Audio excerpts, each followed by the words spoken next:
Hi, and welcome to another episode of Starship Gaming. Before we get started, don't forget to subscribe. It really helps out if you subscribe. It helps the channel grow. It helps keep us motivated, making more awesome videos. And also, don't forget to hit the bell if you want notifications of when we release more of said awesome videos. Now, let's jump right into today's topic. Today, we are going to review the PS1 video game, Small Soldiers. Developed by DreamWorks Interactive and released by Electronic Arts in 1998, it is based on the movie of the same name, but it isn't exactly based on the events in that movie.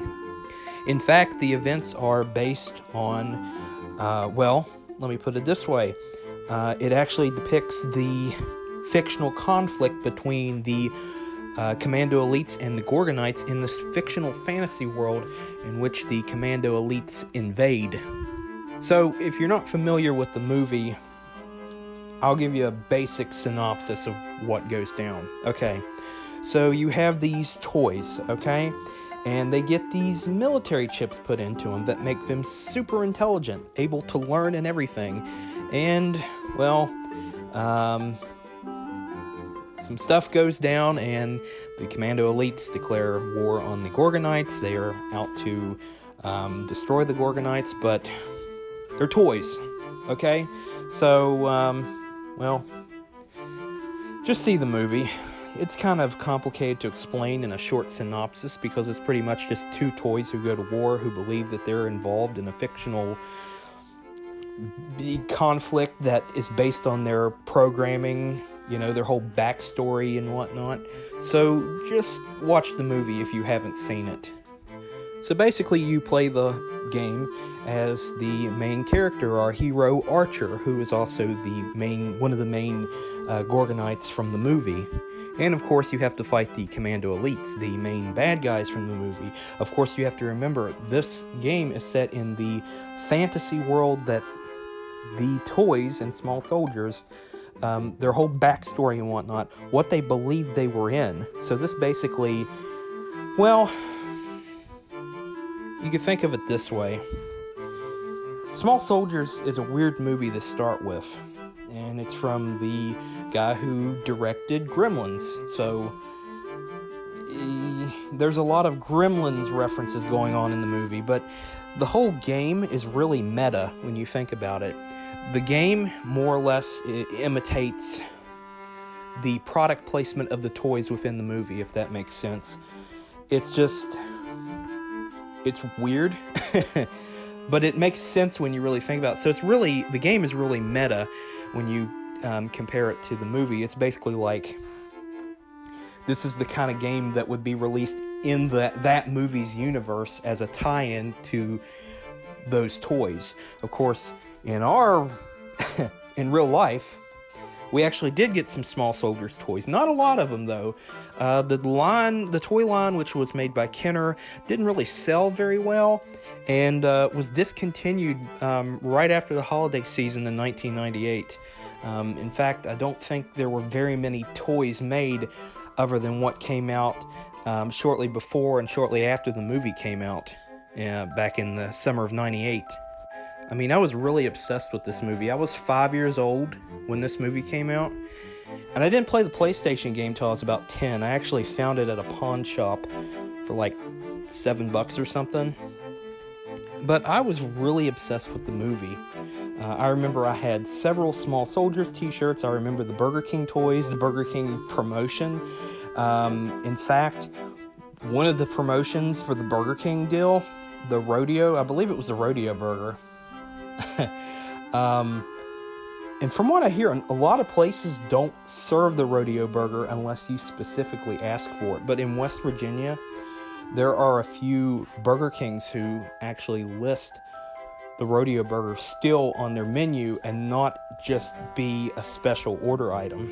Like, that's what I've heard. I don't know if it's on, they say the rodeo burger is only listed on menus in specific states, in very specific states.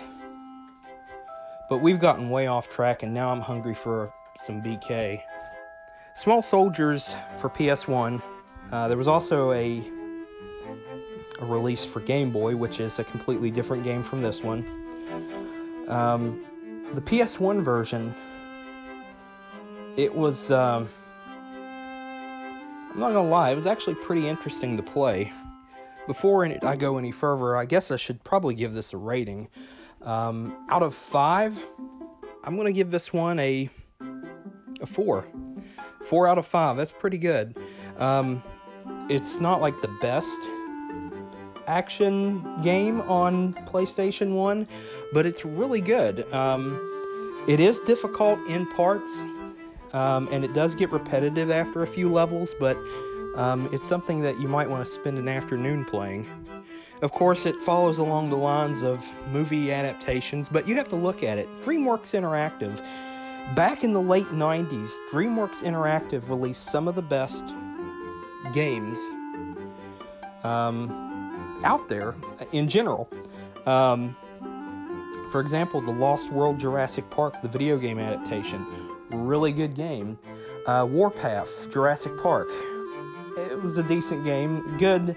It's a good, I guess you could say,